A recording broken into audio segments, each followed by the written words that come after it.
Alright, so it is Friday, the day before the 100 miler, and just getting some work done before I leave. I just packed up all the drop bags. I have the name, I'll put on my bib number, and then how long it's going to be until the next aid station. And then the little fort is the aid station name. Once again, it's hot out today. They said it's supposed to start cooling and it's supposed to rain, but I'm not going to trust the weather. I'm going to pretend that it's going to be 85 freaking degrees out. So going to be pumping in the water and pumping in as much ice as possible. I have an ice bandana, so I'll be putting in the ice bandanas. Just got to pack everything up. I got to set up the van to be a little crash pad after the race. Probably for the most part, I'll probably just crash in the van for a couple hours, reset everything, and then drive home for an hour and a half and then die in my own comfortable house. So that's everything. I'm gonna start getting everything packed up, finish up with some work, and then we'll get going. All right, so pre-race briefing is done. Had to get some baby wipes just in case we have to drop some Trail Magic and some other items. But gonna take it pretty easy. It's already almost 7, so I'm gonna have to get some sleep to catch up on a couple hours, probably get around like 6 or 7 hours of sleep, hopefully.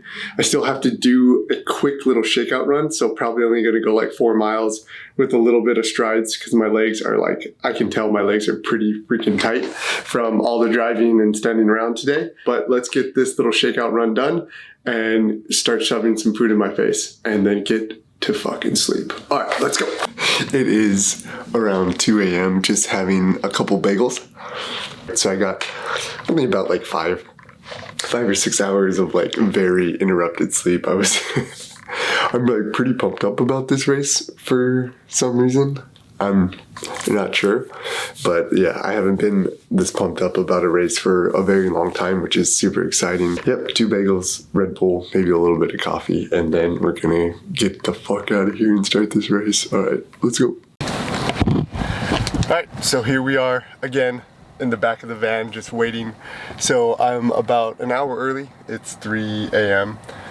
I like to just kind of sit in the back of my van sometimes and just reflect and, you know, try to go through the plan and just have like a time where I can be like clear of mind. In the hotel, I always end up like playing on YouTube or my phone or something like that. But like if I'm back in the back of my van, it's like I start going into somewhat of a Zen mode. So kind of chilling out back here, getting ready for the day. And it is raining. So yeah, if you can see, I don't know, on the windows, it's raining. It's raining, and that's actually a good thing. So it's going to be cooler, hopefully, unless the sun starts coming up. So it has been like raining in the morning, and then the sun comes up, and it makes it super freaking humid out, which would kind of suck.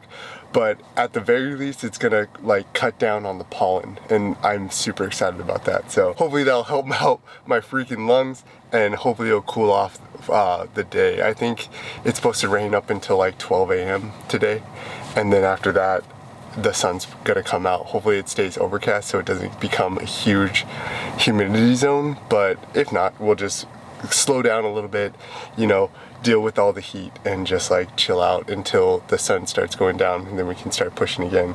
But yeah, just chilling in the back, and then I'm gonna start loading up my pack. I have the Raid 2-liter that I'm gonna be carrying. That's basically all I'm gonna have. I have the 800 milliliter flask that I put in the back of this, and it's freaking awesome. And then I'll be hand holding a 500 milliliter flask, so I'll get like 44 milliliters of water, or 44 ounces of water every hour, and I'll try to stay on that every hour. I'll also have, of course, 4 of these guys on me with 1 caffeine gel just in case, and some electrolyte packs. So other things that I'm carrying, I'll have on me is my headphones, my cell phone, some booty wipes, and some and my inhaler. So that's basically all I'll be carrying. I'm traveling pretty light and not having a pack on. I'll be having this tank top on the OG pumpkin tank top, represent.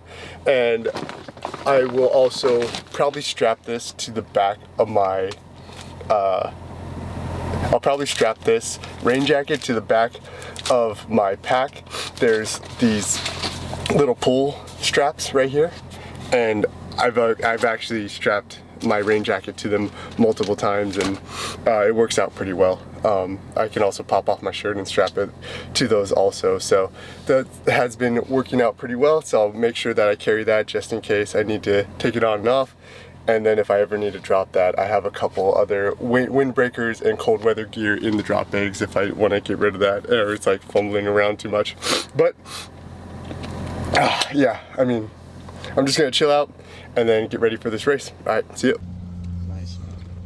I'll see you out there, buddy. Yep, laugh 1 and 2. All right, there we go.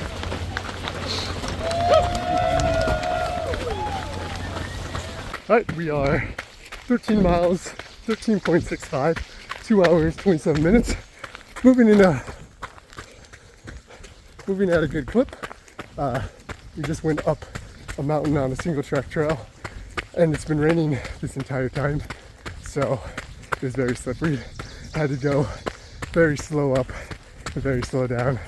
So keeping the heart rate under 150, trying to float more around like the 145 range, and then staying on nutrition. I've taken 2 precision 90s and gonna hit the second dose of electrolytes now. Other than that, taking in around 44 ounces of fluid and staying on track with that. Yeah, run's going good, mentals are going good. Met a couple of dudes, had a couple good conversations so far. So just gonna keep working down this mountain trail, and for now everything's good. All right, let's go. All right, we are 21.44 miles in, 3 hours 46 minutes, and yeah, just hit the first drop bag. Nothing too crazy, got it in and out probably under 5 minutes. So just grabbed what I had, resupplied, and then that was that. Basically, I went through 3 other precision 90s, 3 or 4 other precision 90s, and then 1 caffeine gel.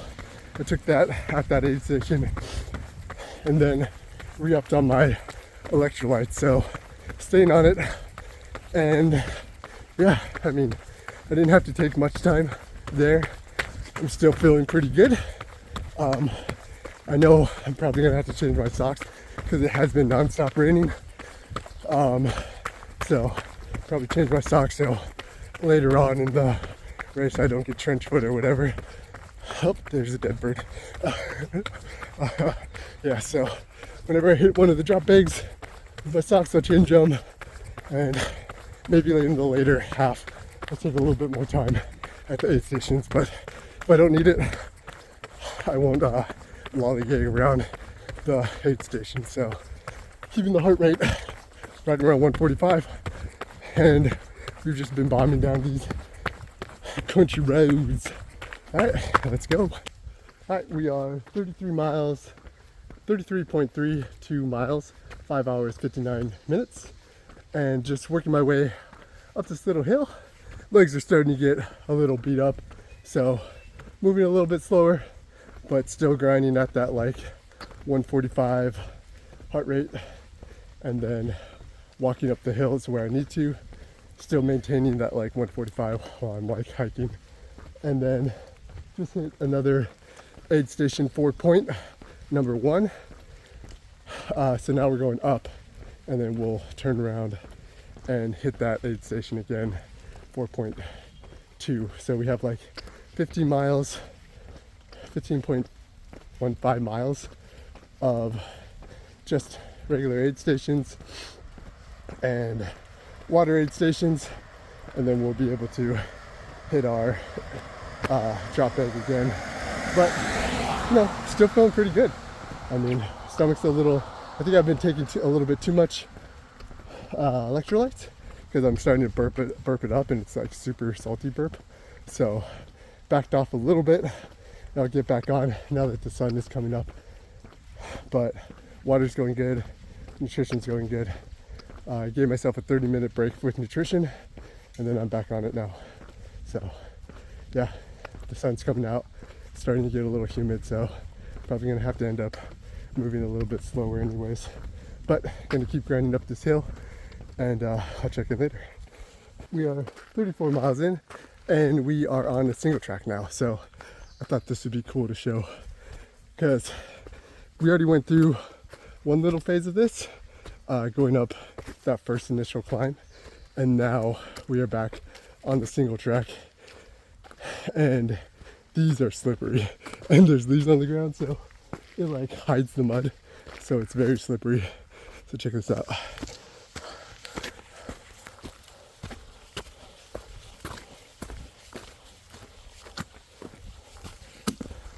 Yeah, so just moving slowly, trying to recover my legs. They're a little heavy right now, so my heart rate's around like 145 going up this little mountain, just walking. So running where I can, and then just keeping it around that zone like I was saying earlier, but not trying to push too hard because still got, 65 more miles left. 65? Yeah. So still being nice to my body, still taking care of it, not doing anything stupid. Yeah, definitely don't want to twist an ankle or slide. I almost ate shit on the first little climb because I was trying to bomb down a hill, and my hill caught a pile of leaves with mud underneath it. I started sliding, but that would have fucking sucked. So being good, taking care of myself, making sure that I don't get hurt, seeing if I can recover my legs a little bit, so when we get back on the road or back on the trail, I can actually lay down some miles. All right, well, let's go.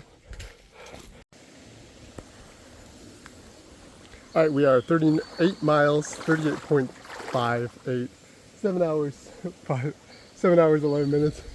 Check that out. Straight water crossing. I cooled myself down, starting to get hot, so I'm gonna start like keeping myself wet and trying to stay cool as much as possible. It is, I think it's around like 75 degrees already. It's only like 11. So yeah, gonna stay nice and cool. Oh, here's another one.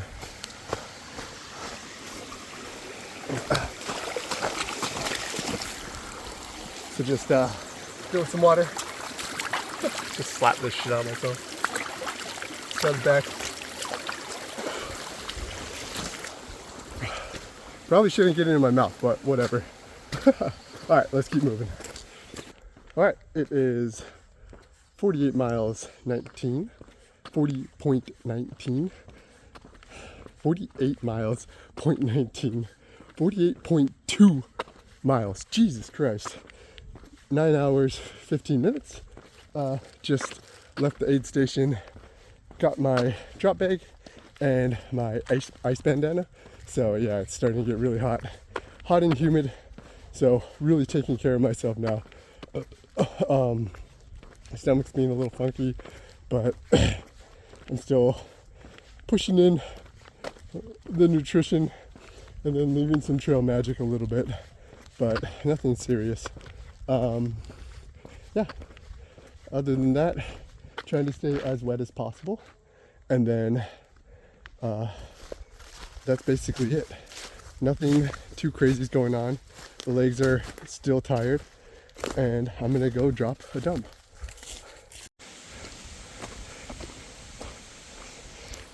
All right, we are 50 miles in. Well, my watch says 49.7, 9 hours, 39 minutes.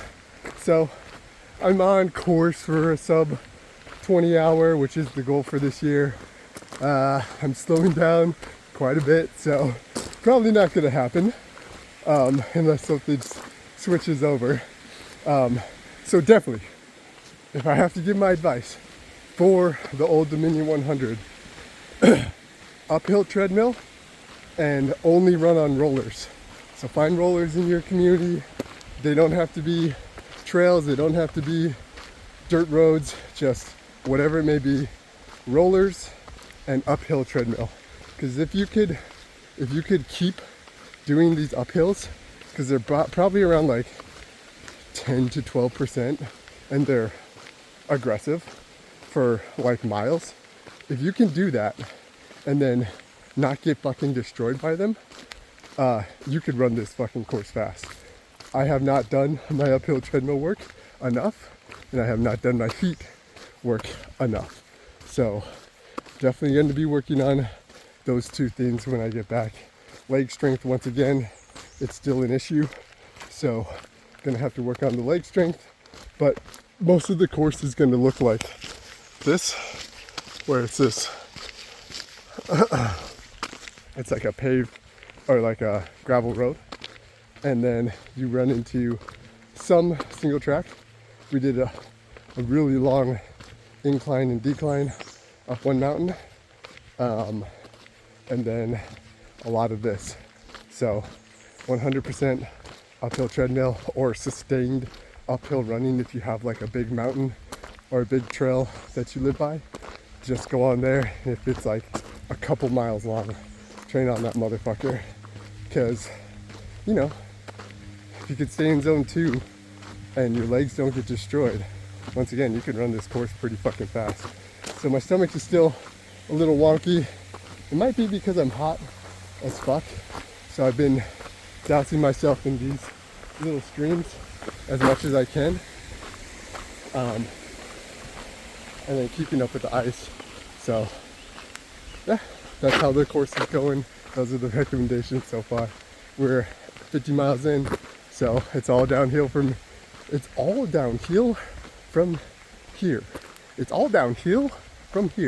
Well, that's not true. We got a couple more climbs and then still got 50 more miles. So let's keep trudging down this trail.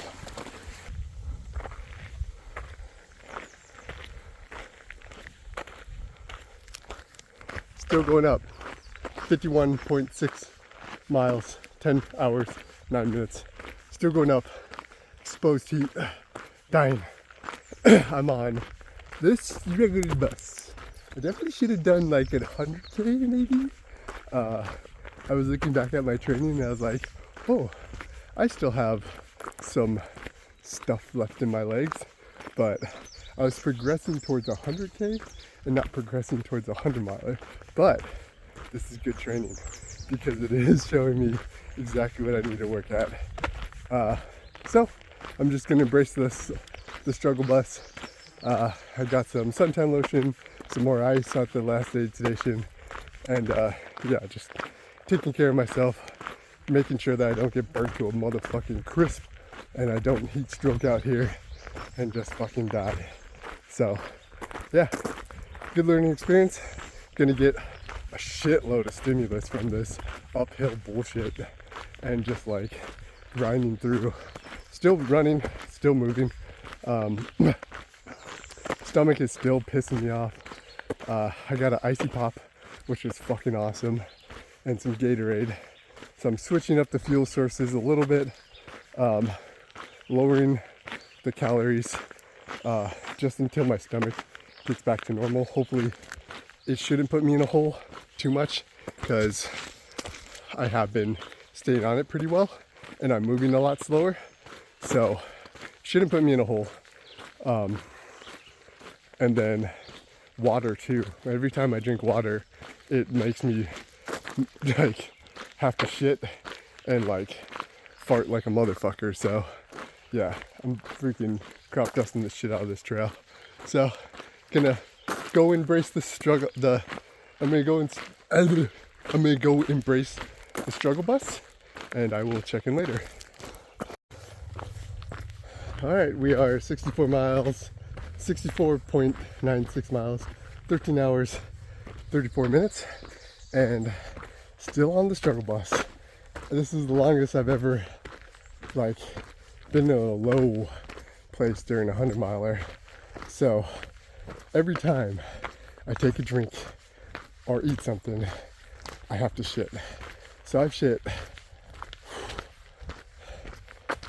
9-10 times in the last couple hours, and it is absolutely terrible. So man, I don't even know. I'm pretty sure I can get it done. I'm still taking in some gels, not as much, and some fluid, and just dealing with it and just taking dumps. But in the last aid station, I grabbed my drop bag, had a bagel in there, ate like 3/4 of the bagel and some pierogies. So hopefully filling up the stomach with some plain white food and giving my stomach like 2 hours of rest, which I have been, or no, probably just like an hour. Hopefully it goes, but we'll see. I'll probably be in the woods again. All right, we are 78.11 miles in, 16 hours, 50 minutes, and stomach is somewhat cooperating. I have not been eating that much, and I have not been drinking that much. I've only been eating some gels and Gatorade, that's on course, Gatorade Endurance, that's on course, and then bagels. Bagels do have 53 grams of carbs, and it seems to have settled my stomach at least a little bit. So we're going up, I think, the last little climb. There might be one more. It's a rocky climb. Changed out my shoes, got dry socks, immediately got wet after that, but feeling a little bit better. So gonna push a little bit until the end, and then I will check in after that, since there's probably not gonna be much light out. So headlamps on, got a secondary headlamp just in case, because I've forgotten my headlamp too many times in these ultras. So have a second headlamp, and then on one of my last drop bags I have a third headlamp. I am prepared, but check that out. Ooh, pretty. All right, gonna try to crush this last 22 miles. Just, you know, a normal long run left to go. So adapting, overcoming, changing up the plan, sucking from 40 miles to 75 miles, but we're gonna get this fucking thing done. All right, I'll check in later. There it is, we got it. We got the buckle, and we got it under 24 hours, which was incredibly exciting because all of the stuff that we had to deal with throughout the day. I ended up shitting in the woods like 17 total times. My stomach was absolutely destroyed. So I'm figuring out what was actually happening, or I figured out what was actually happening. I was taking in too much salt. I was doing a lot of heat training. So I think my sodium content and my sweat rate kind of changed because of that. And I was pumping in the same amount of sodium that I was normally pumping in, and my stomach was just a sodium ball of mess, and it just like destroyed it for the rest of the day. And I should have caught on to that a lot sooner, and that was just me trying to like tough it out or too much adapt to the situation, when I really should have just stopped and thought about what was actually going on. I was having salty burps and like foamy burps, and I should have just cut down on the sodium right there, let it chill out for a couple hours. I did like a 1 hour break, and then I just went right back to it. I should have waited until the actual foamy burps stopped, and then slowly started reintroducing the electrolytes. So I'll definitely be more aware of that in the future and for my next race. But hey, we overcame, we adapted, we just dealt with it on course, shit all over the place, made sure that I buried it, of course. And yeah, hey, we still got a sub 24. The total time was 22 hours, 39 minutes, and 24 seconds. Overall placement of 15th. So, hey, the day ended up pretty well. I mean, I still got a really good time that I'm super proud of, and I was able to like push my body, not physically, but like mentally for sure. And that seems to be a common trend in these last couple ultra marathons where it's more of a mental game and like dealing with problems, but that's what 100 milers are all about. You're always going to run into problems, and it's how you actually deal with them is if you're going to complete it or if you're going to actually make your goal. So hopefully with all these problems that I've been dealing with the last couple 100 milers and ultra marathons that I have been doing, one day it'll click and then I can get the time that I really want to get for a 100 miler. So this is a big learning process. Ultra marathons are a game of years and years and not game of months. But I've learned a lot from the Old Dominion, and all those lessons I'm putting into for my next race, the Yeti 100, which is actually in a couple of weeks. I'm in my taper right now for it. But back to the Old Dominion. After the race, there wasn't many people around. It was raining all over the place. So on the last like 5 miles, or for the last like 10 miles, you go up this big mountain. So on that last clip, I was kind of working my way up to the first mountain, and then you go into another big mountain. So you're doing this huge climb around the last 10 miles, 10 to 20 miles, and it's about 15 to 20% grade. So it's a big, hefty climb. And then you have to work your way down, and that's really killer on your legs when you're super tired. And then you work your way back up another mountain that you climb up in the beginning of the race for like the first 5 miles. And that's like a zigzaggy road up a mountain, and it's pure pavement. So my legs got absolutely destroyed on that downhill. I was kind of like, fuck it, let's just run the rest of the way, all the way down, no matter how steep it is. And I was just pounding my beat up legs down this pavement this pavement road down a mountain, and it absolutely freaking destroyed me. So I finished the race. There's nobody really around. I just said, "What's up? We're all done." Gave a little victory pose, and the Old Dominion kind of does it a little bit different, where they present the buckles. Old Dominion does it a little bit different, where they present the buckles not at the finish line, but at the ceremony after. So if you want to get your buckle, you have to wait a couple hours until everybody's done. You know, go and rest, and then come back for the ceremony. And they call everybody up person by person by their name, which, if you're a solo runner or like kind of like an isolated runner, I don't really have like a run group or a bunch of people that I run with. I run basically 99%, actually 100% of my runs I run alone.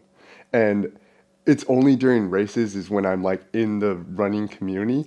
So it seems like a lot to a person like me, where you have to like sit around and like go into the award ceremony and all that stuff. But it really does bring out that like awesome community vibe and that trail vibe where everybody gets their point, gets their time, and they get presented their buckle. Because at the end of the day, if you run it at 14 hours, or if you run it at the cutoff time 30 hours or whatever it may have been, you still accomplished something awesome. Like, you still ran through the rain, through the heat, through all this chafing, all this shit, and you completed it. So, you know, take your time, you know, have everybody clap for you. And it was awesome, man. And like, the community really supported each other, and it was really awesome to see all that community come together and watch everybody get their buckles. So the night before, when I was waiting to get to that award ceremony, I went into the back of my van and I was absolutely destroyed. Once again, that downhill road,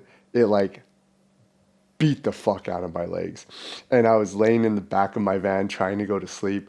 And I was just kind of like laying there, like going like, what do I do? What do I do? I don't know what to do. So it was kind of a pathetic moment in my life, but I kind of had to reset her and like massage out my legs, take some Tylenol, and try to get some sleep. The next day, they were like pretty stiff still.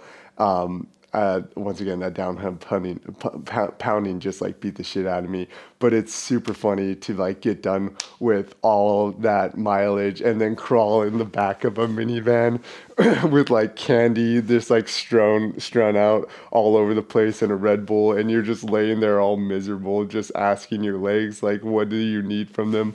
I mean, that's the essence of like type 2 fun. I think about that now and I was just like, get super excited, get super amped about getting into that situation again and just like feeling that pain again. Cause like at the end of the day, that's what I signed up for. I signed up to push my body.